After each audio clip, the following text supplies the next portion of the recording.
Yves Citon, bonjour. Merci d'être ici au CELSA. Vous êtes donc un philosophe qui puise ses inspirations dans le XVIIIe siècle, avec Spinoza particulièrement, mais également plus contemporains comme Deleuze ou Foucault. Yves Citon, vous êtes bien connu des étudiants de L3 du CELSA puisque l'écologie de l'attention était le sujet écrit de cette année. Vous êtes enseignant à Paris 8, après être passé par de multiples universités, dont Yale et Genève. Vous avez également été chercheur au CNRS et vous avez contribué à la Revue internationale des idées. Je vais m'arrêter là, après ces exemples d'un parcours professionnel et universitaire bien rempli. Vos sujets d'études sont éclectiques. Politique, économie, philosophie pure et sciences de l'information et de la communication. De mythocratie à médiarchie, votre dernier livre, en passant par zazirocratie, vous questionnez la notion de pouvoir dans différents champs disciplinaires. Peut-on dire que vous êtes en train d'élaborer une transdiscipline de l'étude du ou des pouvoirs ? Ça serait plus ambitieux encore que ce que je fais, qui est déjà très ambitieux. En fait, j'avais commencé ma carrière en travaillant sur l'impuissance sexuelle, en me disant qu'en regardant comment Montaigne, Crébillon ou Stendhal représentaient des petites scènes d'impuissance sexuelle, peut-être qu'on pourrait comprendre quelque chose sur un sentiment, une sorte d'affect, d'être appelé à une performance, d'être appelé à faire quelque chose. Alors pour les mâles, c'est de faire l'amour, de satisfaire le désir d'une femme, et puis que ça marche pas, ça retombe, on tombe à plat, etc. Et de se dire que là, il y avait un sentiment qui caricaturait une ambiance dans laquelle moi je me sentais en tant que plutôt du côté de la gauche dans les années 80, 90 et 2000, où on se dit que soit on a raté les révolutions parce que ça se faisait il y a un siècle, soit aujourd'hui on se fait avoir par une sorte de contre-révolution néolibérale et qu'on n'arrive pas à faire ce qu'il faudrait faire pour que l'histoire humaine se porte mieux. Et donc à partir de ça, j'ai fait toute une série de livres qui essaient justement de se demander qu'est-ce qu'on peut faire ? La révolution, rendre le monde parfait ou tout changer d'un coup, moi j'y crois pas trop. En revanche, il y a plein de choses qui vont mal, il faut essayer de comprendre comment elles vont mal et voir qu'est-ce qu'on pourrait faire pour essayer de les améliorer un petit peu, avec aujourd'hui l'espèce d'horizon écologique qui fait qu'il faut absolument qu'on se dépêche et qu'on accélère ces transformations, parce que là on est en train vraiment de rendre calamiteux l'environnement dans lequel on a, et on n'en a qu'un malheureusement, dans lequel on vit. Dans Médiarchie, votre dernier ouvrage paru chez Seuil cette année, vous définissez les médias. Vous en apportez 4 conceptions, 4 définitions. Est-ce que vous pouvez nous en dire plus ? Tout à fait. Alors l'idée de base du livre, c'est d'essayer de proposer une vision un petit peu globale de ce qu'on appelle médias, non seulement en France, mais aussi bien dans des media studies aux États-Unis, dans des Medienstudien en Allemagne, qui ont des connotations et des implications un petit peu différentes. Donc c'est à la fois d'importer des choses qui ne se disent pas trop ici, à mon avis c'est dommage, parce que c'est pas plus vrai que ce qui se fait en France, mais c'est autre chose et on gagnerait de les apprendre, et de cartographier un petit peu différemment l'espace des médias. Alors effectivement, comme vous l'avez dit, je propose de parler et de décrire même par des graphies différentes, les médias dans ce que ça peut avoir de plus général, ce qui permet d'enregistrer, de transmettre et de transformer alors de l'information, des images, des sons, etc., des sensations. Ça, c'est les médias au sens le plus grand. Et ça va depuis graver quelque chose sur des cavernes quand on est à Lascaux, jusqu'à aujourd'hui des téléphones portables. Qu'à l'intérieur de ça, parmi ces médias, il y a des médias de masse, qui est plutôt ce à quoi on fait référence en France quand on fait des études de médias, donc le médiatique. Et ça, c'est un cas particulier qui va en général dans un sens unique. Le média de masse, à partir d'un centre, il transmet des images, des sons, des informations sur toute une population. Deuxième sens, donc, les médias au sens plus restreint. Troisième sens que j'amène, qui est un petit peu bizarre, c'est le côté de médium, de médiumnisme, à savoir dans le fait d'enregistrer, de transmettre de l'information. On transmet des choses à travers le temps et à travers l'espace, et ça nous conduit à des situations dans lesquelles, par exemple, des morts peuvent nous parler aujourd'hui. On voit des gens qui sont morts, on les voit bouger et ils nous parlent. Et donc là, j'essaye de suggérer qu'il y a quelque chose de médiumnique. C'est comme au 19e siècle, quand on faisait tourner des tables en essayant d'écouter des morts qui nous parlent. Ça a l'air d'être complètement folklorique, mais finalement, on fait des choses qui leur ressemblent un petit peu.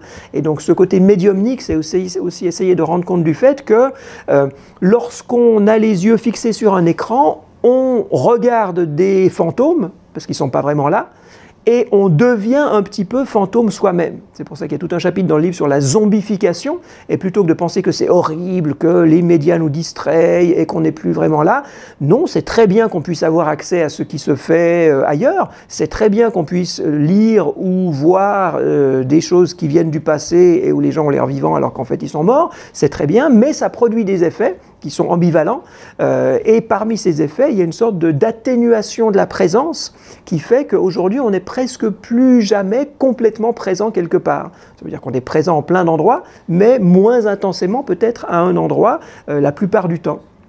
Et donc, penser ces effets-là de zombification, de spectralité, de fantomisation, ça serait cette couche médiumnique un petit peu. Et puis, il y a un quatrième usage de médias, où là, je reprends un terme d'un Américain en parlant de métamédias, pour spécifier ce qu'il y a d'absolument unique dans les médias numériques. Voilà. Donc ça, c'est 4 grandes catégories. Il me semble qu'on se repère mieux lorsqu'on sait de quoi on parle dans ces médias. Les médias numériques sont différents des médias non numériques. On ne peut pas parler de mass médias en pensant que c'est toute la réalité médiatique. Il y a des médias qui ne sont pas de mass médias et qui pourtant sont très importants. Et penser le médiumnisme comme quelque chose qui complexifie tous nos rapports à la médialité, ça me semble important aussi. Vous avancez une vision où nous serions conditionnés par les médias. On s'accordait sur le fait que l'influence des mass médias se limitait à une fonction de mise à l'agenda. Est-ce une théorie dépassée ? Alors, elle est très importante, c'est sans doute la plus importante lorsqu'on parle justement de cette couche qui sont les mass médias. Oui, tout à fait. En même temps, lorsque je parle de façon récurrente de conditionnement, c'est à la fois pour dire c'est plus que simplement fixer à l'agenda certaines choses dont on parle maintenant et dont on parlera plus dans 6 mois. Ça, c'est important, mais c'est seulement une petite partie de ce conditionnement. Et c'est là où il est intéressant d'ouvrir la définition des médias, pas seulement les mass médias, télévision, radio, journaux de grande audience, mais aussi bien nos téléphones portables qui justement contribuent à cette zombification dont je parlais tout à l'heure, qui contribuent à créer un environnement médial qui prend le dessus de plus en plus, au fur et à mesure de l'évolution de l'humanité, sur notre environnement immédiat. À savoir que si on compare quelqu'un, je ne sais pas, un paysan qui vivait en France en 1700, oui, il avait un prêtre qui lui faisait un prêche le dimanche. Oui, il voyait des images que lui apportaient des colporteurs. Oui, il entendait des contes qu'on lui racontait le soir en hiver. Donc il y avait des médias. Ce n'étaient pas des médias de masse, mais il y avait des médias dans lesquels il était pris qui contribuaient, disons, à enrichir ou à conditionner partiellement son environnement. Mais la plupart du temps, il labourait un champ, ou il se promenait en forêt, ou il parlait à sa voisine, et là, il n'y avait pas d'autres médias, disons, que la langue, qui est déjà un premier médium, si on veut, mais qui restait quand même très proche de l'environnement immédiat. Alors qu'aujourd'hui, la plupart d'entre nous, on passe notre temps à lire des textes, qu'on les lise sur papier ou qu'on les lise à travers des écrans, à écouter des podcasts ou de la musique qui nous viennent d'un petit peu partout, et donc, simplement, dans les 24 heures de la journée, il y a de plus en plus de temps qu'on passe à travers des médialités artificielles plutôt qu'à travers notre environnement immédiat. Et donc, on est conditionné beaucoup plus que par ce qui est la une des journaux. Notre environnement est conditionné, se fait sous condition de ce qui nous arrive, qui peut aussi bien être un SMS de notre amant ou de notre amante qui est en retard, qu'une nouvelle sur un tremblement de terre quelque part. Et donc, dire conditionné, par ailleurs, c'est différent que de dire d'être déterminé. Quand on dit déterminé, le déterminisme technologique, ça fait comme si on était complètement passif et que nous sommes des sortes de marionnettes et qu'il y aura quelqu'un en haut qui tirerait le fil pour que je fasse ça ou que je fasse ça. Conditionné, c'est qu'on vit sous condition de. Là, je suis sous condition de gravitation, à savoir que mon corps, il est plutôt écrasé vers le bas que propulsé vers le haut. Ben voilà. C'est en prenant en compte et en apprenant à gérer ce conditionnement de la gravitation universelle que je bouge mon corps, que je peux devenir danseur, que je peux courir, que je peux prendre le métro, etc. La même chose pour les médias, c'est en reconnaissant et en s'habituant aux conditionnements qui nous sont, alors multiples, c'est pas seulement la gravitation, c'est plein de choses. De nouveau, Facebook produit des effets de conditionnement différents de la télévision, qui produit des effets de conditionnement différents des SMS, etc. Mais c'est cet ensemble de conditions multiples à partir desquels il faut penser ce que nous faisons, notre capacité d'agir, et donc à partir desquels il faut repenser la politique, ce que nous pouvons faire pour transformer nos conditions de gouvernement, nos conditions de vie, nos rapports sociaux. Médiarchie est-il un ouvrage qui traite de l'oligarchie des médias, ou plutôt une démonstration des rapports de pouvoir médiatiques ? Alors, rapport de pouvoir et médiatique, si on en reste aux mass médias, et rapport de pouvoir de médialité, si on élargit justement plus largement. Alors oui, rapport de pouvoir, c'est pour ça qu'il y a archi dedans, médiarchie. En même temps, la réflexion, elle voit le pouvoir pas seulement dans quelque chose qui viendrait de haut et qui nous impose de penser à ceci plutôt qu'à cela, comme l'agenda dont vous parliez, mais plutôt des circulations de pouvoir qui font que, en principe, même si ce n'est pas le cas statistique majoritaire, en principe, chacun de nous, avec un petit téléphone portable, peut filmer un événement de brutalité policière dans la rue, le mettre sur Internet et que ça fasse le buzz au niveau national, voire au niveau mondial. Donc on est dans un système qui a permis des renversements de ces rapports de pouvoir et pourtant ce sont toujours des rapports de pouvoir. Oui, pouvoir étant entendu au sens très large ici, et réversible surtout. Vous reprenez dans Médiarchie ce postulat que notre attention collective est un bien commun, une idée que vous démontriez précédemment dans l'écologie de l'attention, et vous allez même plus loin en disant que notre attention personnelle saurait être réduite au statut de marchandise. Peut-on dire que les médias sont contaminés par une logique marchande représentée en premier lieu par la publicité par exemple ? Tout à fait. Il me semble qu'un des gros problèmes de la situation dans laquelle on vit, c'est pas tellement que cette médialité dont je parlais soit partout, à savoir le fait qu'on passe plus de temps à regarder des écrans ou lire des textes ou écouter des sons plutôt qu'à parler à notre voisin dans le métro ou à nos enfants ou à nos parents dans la famille. Ça peut être un problème, mais c'est pas ça le problème. Le problème, c'est quelles sont justement ces forces de gravitation qui orientent ce qui circule entre nous. Et là, il me semble qu'à la fois, il faut reconnaître qu'on est dans une... Alors au début du livre, je reprends ce mot d'hétérarchie. Et hétérarchie, c'est un mot un petit peu compliqué qui vient de la cybernétique, qui consistait à dire que ce n'est pas une hiérarchie. C'est pas quelqu'un en haut, je parlais tout à l'heure des marionnettes, il n'y a pas un grand marionnettiste qui contrôle tout le monde. Ça, je pense qu'on est tous d'accord, les médias, c'est pas ça. Il y a une dimension oligarchique dans les médias. Ça, je crois qu'on ne peut pas le nier, que ça soit l'ORTF en France dans les années 60, que ça soit aujourd'hui ce qu'on appelle les GAFAM. Oui, il y a des effets d'oligarchie. Il y a quelques institutions, il y a quelques preneurs de décisions dont les décisions ont un impact vraiment vertical, important sur tout ce qui se fait sur une large partie de la planète. Donc oui, la médiarchie est partiellement une oligarchie, mais elle est aussi une hétérarchie, à savoir qu'il y a une hétéronomie, une hétérogénéité de valeurs, une hétérogénéité de rapports de pouvoir, de critères de force et de pouvoir, qui instaure une certaine non-prédictibilité dans ce qui va se passer. Et autre chose que justement la pure verticalité.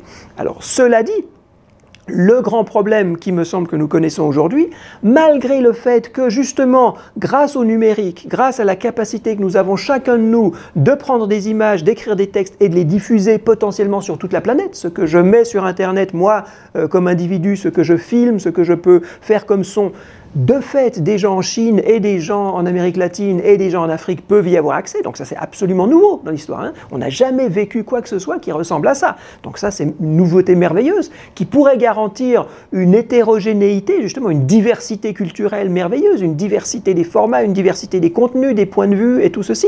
Tout ça, c'est potentiellement vrai. Et ça existe aussi, mais il me semble que c'est largement écrasé, que c'est largement mutilé, que c'est largement étouffé par une logique qui est une logique dominante, qu'on peut appeler la logique publicitaire, ou une logique de commercialisation de l'attention, comme vous le disiez, et que cette logique-là, elle est funeste, parce que non seulement elle mutile cette diversité qui serait un bien en soi, mais surtout elle est entraînée dans des logiques de croissance économique, dans des logiques de profit financier qui dirigent cette organisation de la médiarchie et qui la soumet à des finalités qui ne sont pas celles de nos biens communs, à savoir qui nous entraînent selon ce qui favorise les profits actionnariaux, les profits financiers, et que ça c'est pas une mauvaise chose en soi, sauf dans la mesure où ça nous pousse à produire, acheter, vendre, faire acheter un certain nombre de choses qui peut-être nous satisfont dans le moment, quoique c'est même pas toujours le cas, mais qui en tout cas sont en train de détruire la planète planète sur laquelle on vit. Et en ce sens, oui, la logique publicitaire me semble être un des responsables principaux avec ses conséquences de compétition pour l'attention, de mise en compétition de choses qui pourraient coexister ou qui pourraient se compléter, qui là sont mises en compétition pour qu'un seul format tende à envahir toute une série de médias qui pourraient a priori être différents entre eux. Donc oui, s'il y a un grand problème, il me semble, civilisationnel aujourd'hui, qui est antérieur aux autres problèmes dont on parle dans la politique habituellement, le chômage, l'écologie, etc., il me semble que c'est un problème d'écologie de l'attention ou un problème d'organisation de la circulation de la médialité. En conclusion de votre ouvrage Médiarchie, vous proposez quelques pistes de réforme politique. Facilitation d'accès aux biens culturels, taxation de la publicité ou encore reconnaissance d'un statut de bien commun du big data. Quels sont, selon vous, les risques qui pèsent sur notre société si nous ne menons pas ces actions ? Alors là, il me semble qu'il y a deux grands risques qui sont ceux du néolibéralisme tel qu'on le voit actuellement et du capitalisme financier tel qu'il est hégémonique aujourd'hui. Le premier risque, c'est un risque social d'exacerbation des inégalités. On vit une exacerbation des inégalités depuis plusieurs décennies. Alors, à l'intérieur de nos pays, qui sont des pays riches, qui sont des pays favorisés, il faut toujours replacer ceci dans un cadre mondial, où là, on pourrait dire qu'il y a un milliard de Chinois qui étaient très pauvres d'un certain point de vue, qui sont en train de devenir moins pauvres. Donc, peut-être qu'à l'échelle de la planète, nous, on est un petit peu moins riches parce qu'on a un petit peu de chômage et puis on vend un petit peu moins de choses moins chères aux étrangers, mais qu'il y a un milliard de Chinois qui vivent un peu plus richement qu'avant et que ça, en soi, c'est plutôt bien et c'est plutôt une plus grande égalité. Donc, on pourrait discuter, moi je crois que cette exacerbation des inégalités, elle se voit à l'intérieur de chaque structure sociale, et en Chine et ici, et qu'en soi, elle est un mal, et qu'en soi, elle corrompt, elle vicie, elle pervertit, et elle rend irrespirable la coexistence sociale. Donc, mais de toute façon, même si on pouvait argumenter pour dire que finalement on s'égalise à l'échelle planétaire, ce modèle de développement qui enrichit les Chinois, il est en train de saper les bases de reproduction physico-chimique de notre vie sur la planète. Et en ce sens, à mon avis, là il n'y a pas de doute à avoir sur le fait que du point de vue des transformations climatiques, du point de vue des pertes de biodiversité, de toute une série de points de vue de phénomènes simplement environnementaux, ce modèle de développement-là est non soutenable. Et donc on a besoin de faire quelque chose contre ceci et de nouveau une réforme de la médiarchie, vraiment des structures de pouvoir qui organisent et qui commandent la médialité me semble un préalable pour pouvoir aller dans des directions plus égalitaires d'un côté du point de vue social et moins écocidaires du point de vue écologique. Yves Citon, merci beaucoup d'avoir été avec nous et d'avoir répondu à nos questions. Merci à vous. C'était Fast & Curious, à vous les studios.